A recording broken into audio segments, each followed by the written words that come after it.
Baby, I'll be slaving every day. Whoa.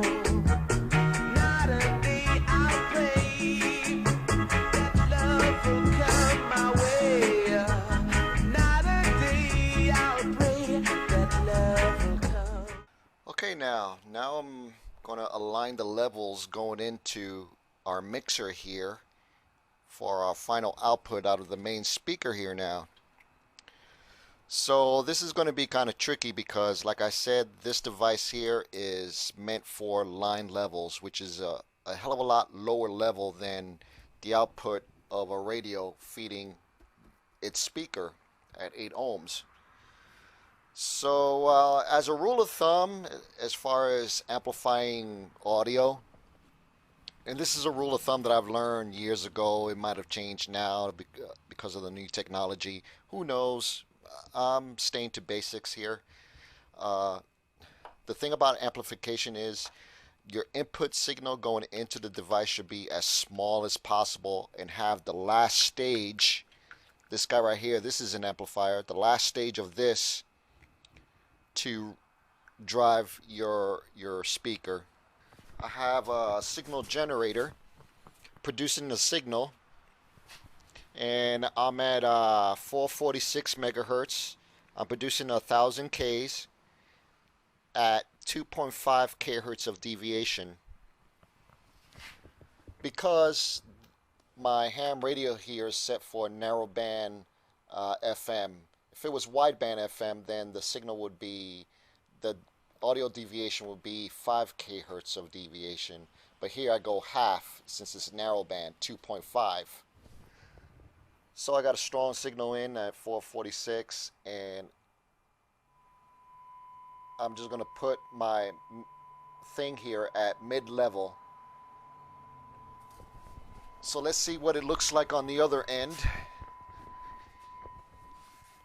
You can hear it there, and I'm gonna crank up this guy here as high as it could go.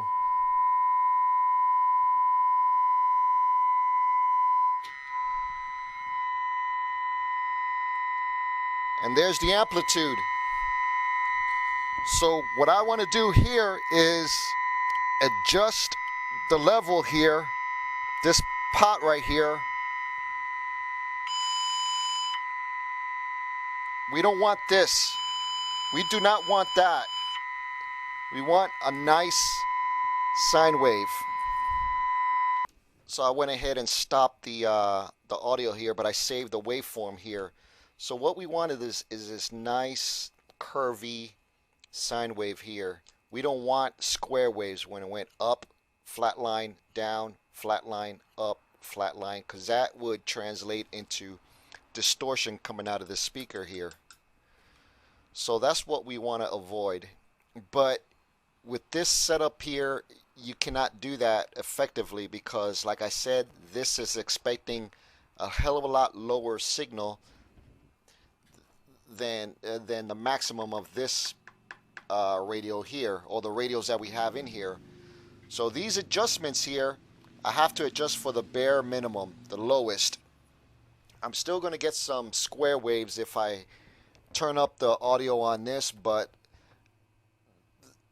I would just have to be conscious when I'm operating the radio is not to turn the audio way up.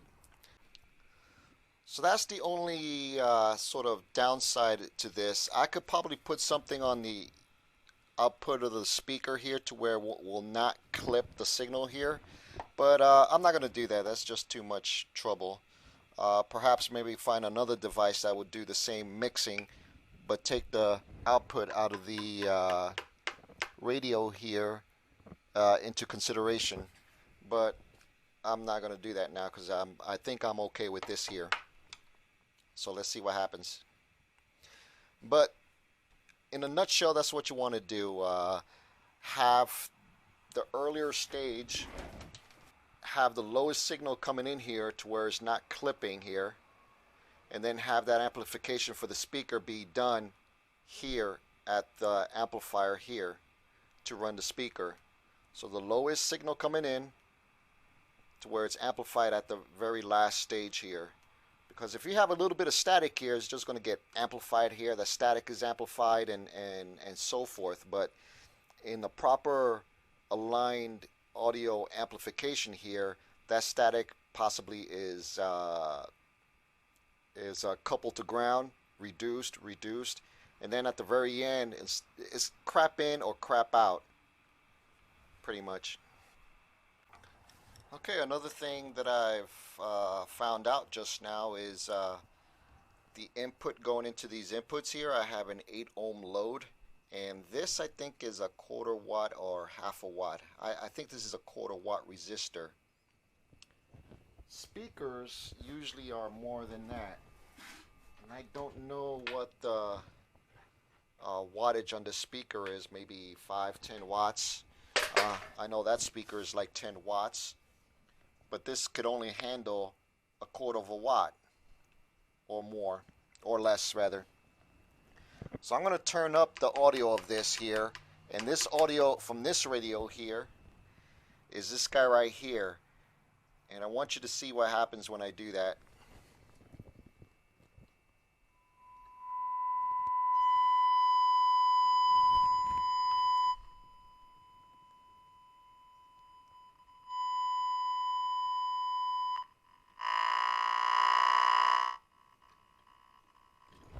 Not too cool.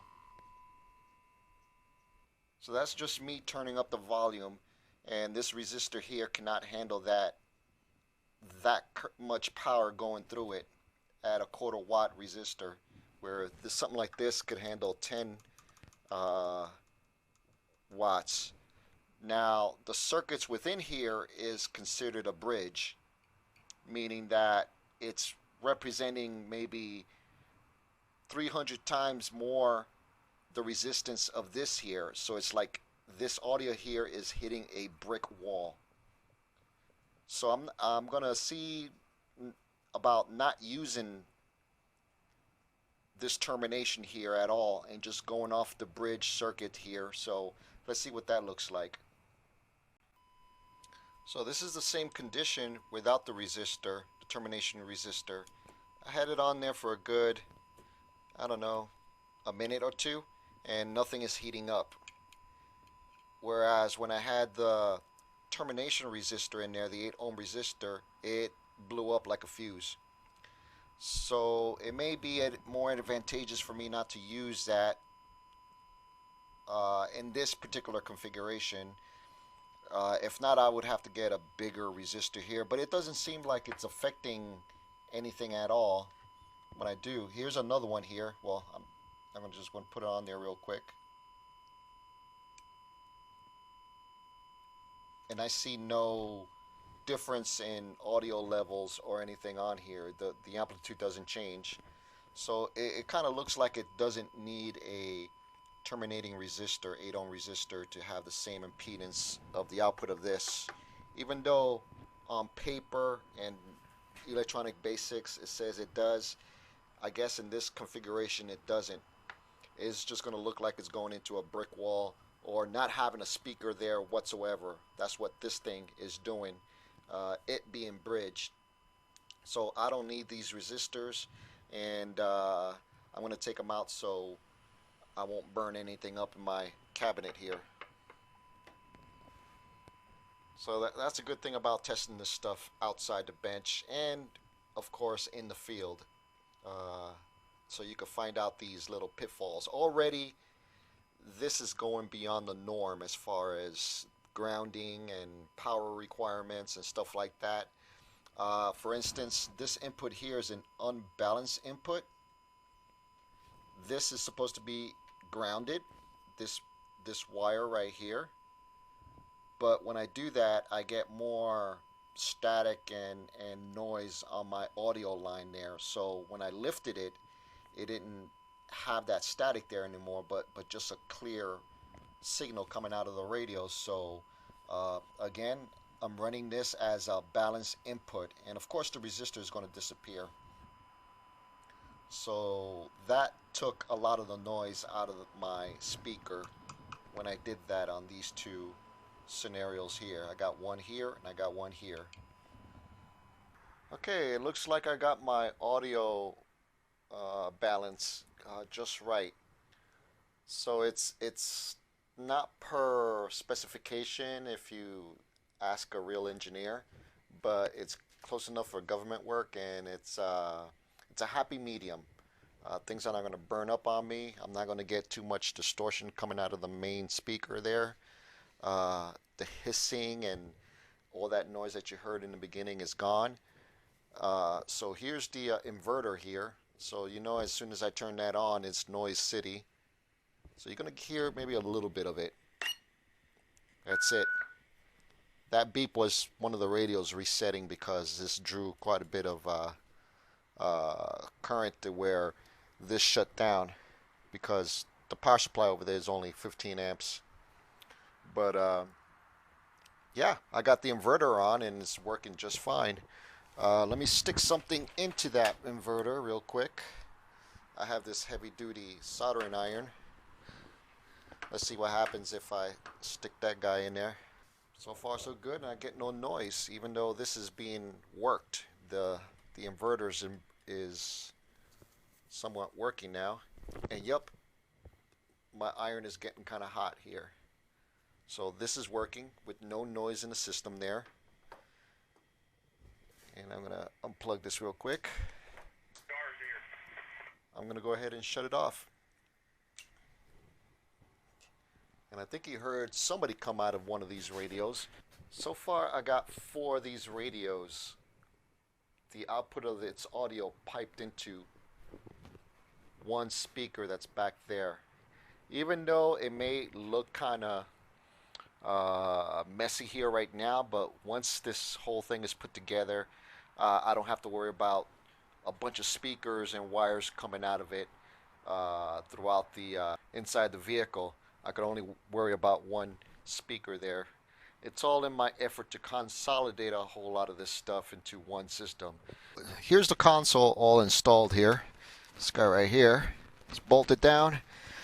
I got 4 radios in it so far. VHF low band, 800, VHF, 150 megahertz, and VHF UHF ham.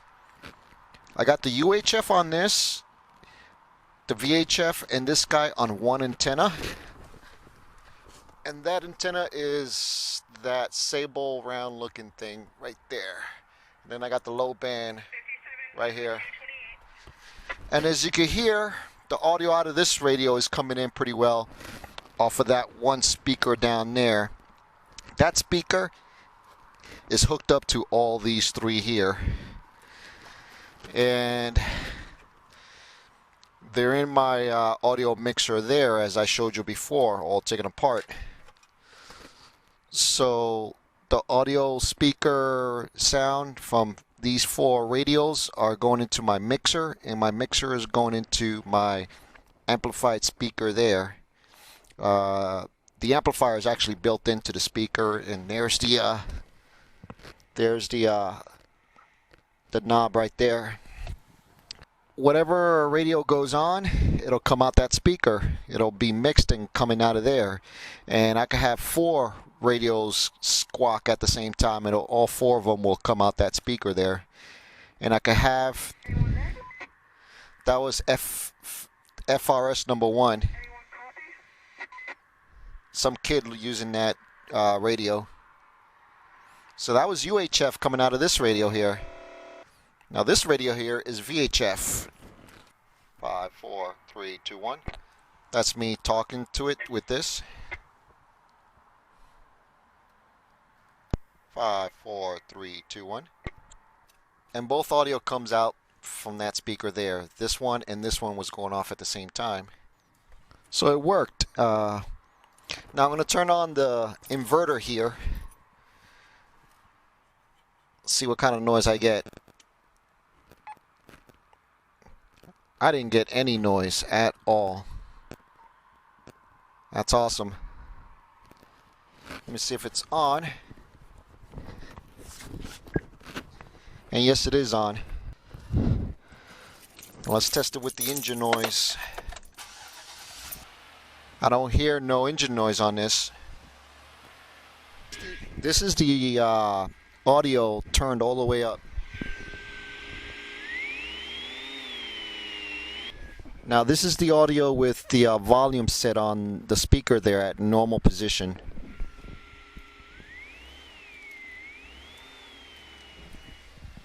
A little bit of engine whine on there, but I don't think I could do any much more than what I already have done.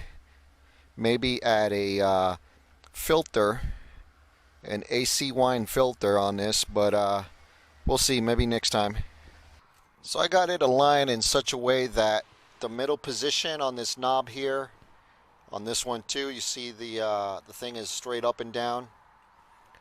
Volume knob on this guy here, straight up and down, and so is my ham radio here. That is the proper level that I want coming out of my speaker now. And they're all equal in a way. So that's that one. That's that one. I can't do it to this one here. Possibly. Here's that green one there. It could go a little bit louder. It's about the same levels out of the one setting there, feeding that thing there. So it looks like my speaker consolidation is done here. The next step is to consolidate the antenna for 4 of these radios to go out of one, and I'm still waiting parts. The quadplexer and the antenna specifically for that quadplexer out of the same company. So I'm still waiting on that. It's sort of an obscure company in a way, and it's made to order. So, and it's not that expensive considering. So that'll be next whenever that thing comes around.